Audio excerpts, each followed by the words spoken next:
وانتوا عارفينهم اللي هم بتوع مصلحتهم وبس. صاحبك اللي يكلمك ويسأل عليك عشان عايز يستلف منك، واول ما تسلفه فص ملح وداب ومش عايز يعرفك ولا تفرق معاه. احنا للاسف بنعمل كده مع شهر رمضان، اللي هو احنا طول رمضان عايزين رحمه ومغفره وعدكم من النيران، وعاملين نصلي ونصوم. بعد رمضان واول يوم العيد بنشوف حاجات على النقيض تماما. البنات اللي هو اللبس الضيق والفول ميك اب والبرفيوم اللي هو فيه تقول لك ايه المشكله، احنا خارجين من رمضان وتعبنا وعايزين بقى نشوف، ده عيد يا جماعه. والشباب والسفر والشرب يقول لك احنا خارجين من رمضان، ايه المشكله؟ ايه يعني يا جماعه خارجين من رمضان واحنا خارجين من السجن، ايه المشكله يعني؟ بنشوف حاجات غريبه بجد. وخلي بالكم ده اللي المختصين بيسموه التراخي. يقول لك الواحد بيحصل له كده بعد رمضان والعبادات التراخي، اللي هو انا عايز ارتاح، انا تعبت. حضرتك من حقك ترتاح، بس ما ترتاحش قوي كده، واصلا ما فيش راحه في الدنيا.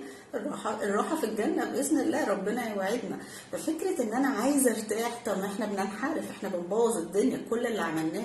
ودي لعبه شيطانيه، اللي هو يوقعك في الغلط، فانت تقول لنفسك انا برضو رجعت للمعاصي اللي كنت بعملها، يعني كل اللي عملته في رمضان راح، انا مفيش فايده فيا، وتيأس من نفسك وتقع في الغلط تاني، ونبقى ولا كأننا عملنا حاجه. فده شغل شيطان. فليه نعمل كده؟ ليه نتعامل مع رمضان على انه حاجه مؤقته؟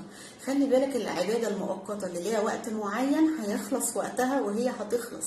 زي واحده كانت فرحها كمان شهر، فعماله تخس تخس وتظبط جسمها، بعد الفرح تخنت وضربت وسابت نفسها. ليه؟ لان خلاص الهدف خلص. فاحنا مش بنعبد ربنا في رمضان علشان هدف يخلص رمضان الدنيا تبوظ. خلي بالكم بلاش نتعامل معاه لانه حاجه مؤقته. بلاش نسيب نفسنا للتقل اللي بيحصل بعد رمضان. ألزم نفسي ان انا اصلي ولو فرض في الجامع، كاني بقول لربنا انا مش سايبك يا رب، انا مش كنت معاك في رمضان وانا سبتك، انا مكمل معاك يا رب.